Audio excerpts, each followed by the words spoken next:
customer itu nggak peduli masalah praktek monopoli.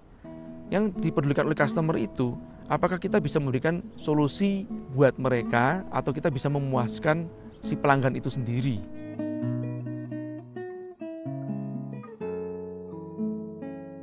Dari Lunglung, izin nanya Mas J, gimana caranya menimbulkan efek monopoli tetapi customer tidak mengetahui jika produknya adalah monopoli?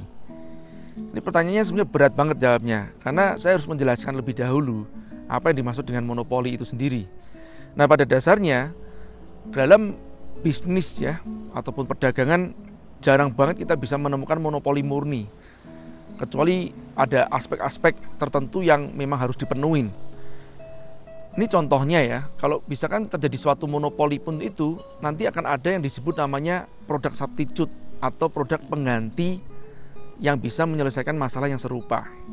Saya ambil contoh begini deh, Anda mau memonopoli semua supply pisang yang ada di Indonesia, tapi kan orang tidak harus berbicara masalah makan pisang doang gitu loh. Mungkin dalam kategori pisang ya atau makanan yang berbentuk pisang, Anda bisa memonopoli. Tapi apakah orang hanya harus makan pisang saja sih? Nggak ada pilihan yang lain untuk snacknya, untuk gorengannya? Kan masih ada tahu petis atau tahu isi, ada keripik-keripik singkong.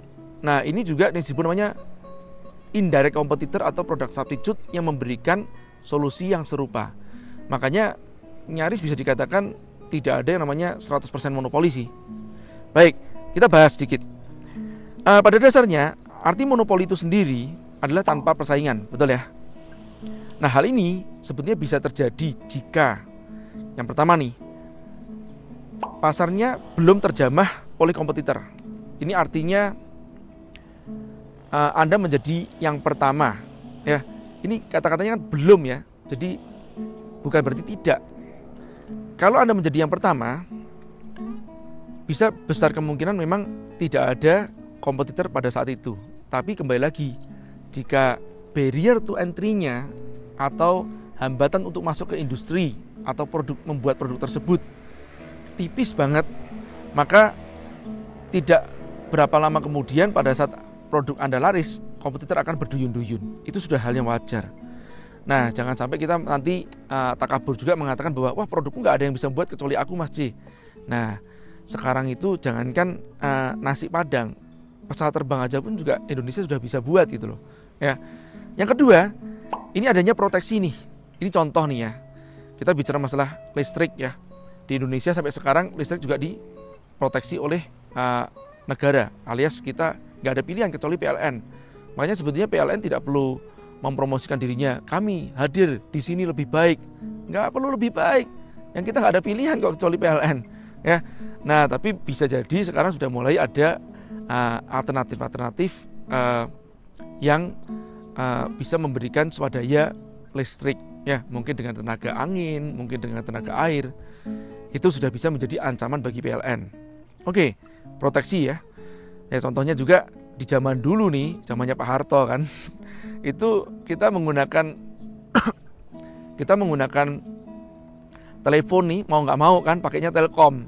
Tapi setelah itu kan begitu masuk telepon seluler, itu sudah tidak ada yang namanya monopoli lagi gitu.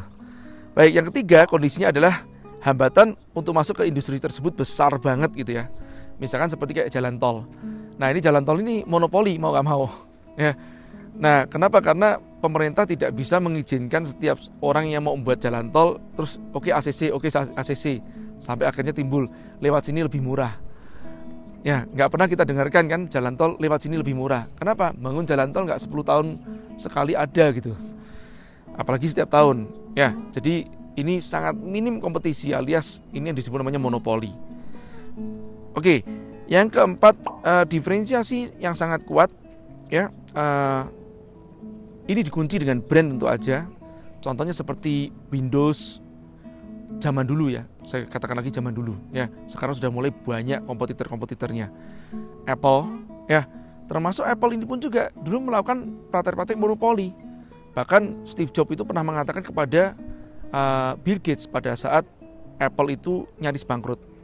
Nah, apa yang dikatakan oleh Steve Jobs kepada Bill Gates? Bill, kalau lu nggak bantuin gua nih, lu akan kena undang-undang monopoli gitu kan. Kenapa? Karena Windows akan jadi the only one. Nah, tapi pada saat Apple itu hidup ya, Windows tidak terancam undang-undang monopoli. Jadi jangan kaget kalau Apple pun akhirnya sahamnya sebagian dibeli oleh si Bill Gates.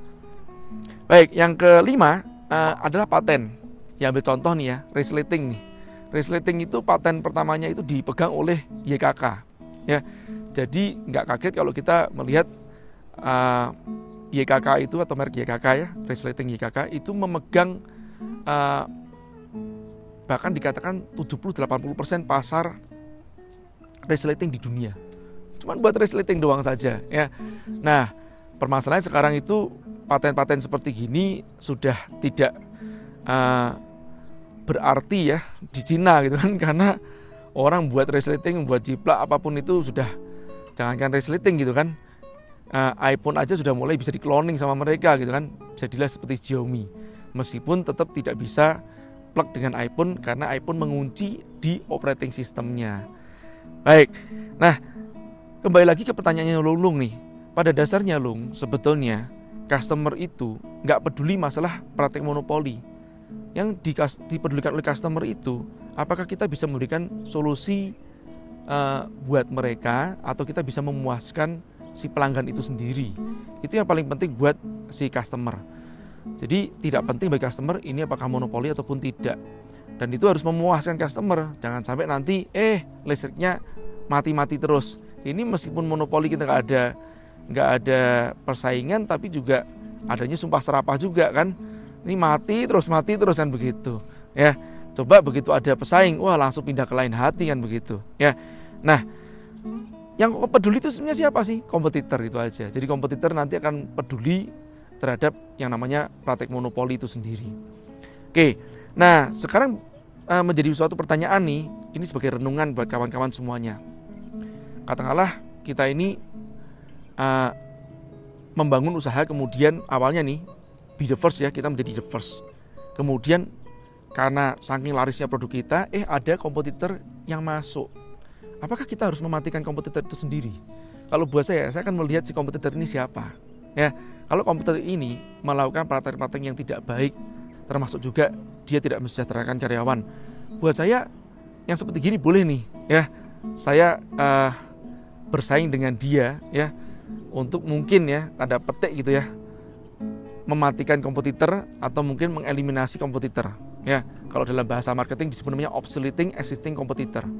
Nah, tapi saya akan melihat kalau perusahaan ini ternyata meskipun dia kompetitor saya, tapi perusahaan ini bagus, menebar kebermanfaatan sekitarnya, kemudian dia juga punya karyawannya disejahterakan. Kenapa saya harus menganggap dia sebagai kompetitor ya? Ya, kenapa? Harusnya saya bersyukur, berterima kasih. Kenapa? Karena dia juga ikut membantu mensejahterakan orang lain, membantu menebar manfaat bagi orang lain. Nah, saya tidak akan menganggap yang seperti ini sebagai kompetitor. Ya, bahkan kalau perlu, yuk kita merger, ya, kita sama-sama. Kalau itu pun tidak merger, saya yakin banget adanya kompetitor itu ada sesuatu yang bagus apa? Memperbesar market size. Jadi pada saat saya monopoli sendiri, market size saya mungkin 1 juta orang. Pada saat saya ada kompetisi, itu market size saya akan melebar. Ya, 1 juta orang, 100% saya miliki. Kalau melebar menjadi 5 juta, 50% saya miliki, jadi 2,5 juta dong. Ya, meskipun saya bagi dengan dia juga setengahnya, 2,5 jutanya. Kalau ada 2 kompetitor yang lain atau kita bertiga dan menjadi 30 juta, kita menjadi masing-masing mungkin katakanlah sepertiga aja lah, anggap sama. Kita menjadi 10 juta, lebih bagus gak dibandingkan 1 juta? Nah, jadi gak usah takut masalah kompetisi. Kompetisi itu kadang-kadang dan lebih banyak bagusnya dibandingkan tidak bagusnya. Ya, kecuali kompetisi yang tidak sehat. Kompetitor juga merangsang bagi kita untuk berinovasi, ya, merangsang bagi kita untuk serve lebih bagus kepada customer kita, ya. Nah, ini yang perlu diperhatikan dalam mensikapi kompetisi. Semoga bermanfaat. Jangan lupa subscribe dan klik lonceng supaya Anda mendapatkan notifikasi untuk update video-video kita berikutnya. Dan jangan lupa jika ada pertanyaan, Anda boleh ngisi di kolom komentar. Sampai ketemu lagi, terima kasih.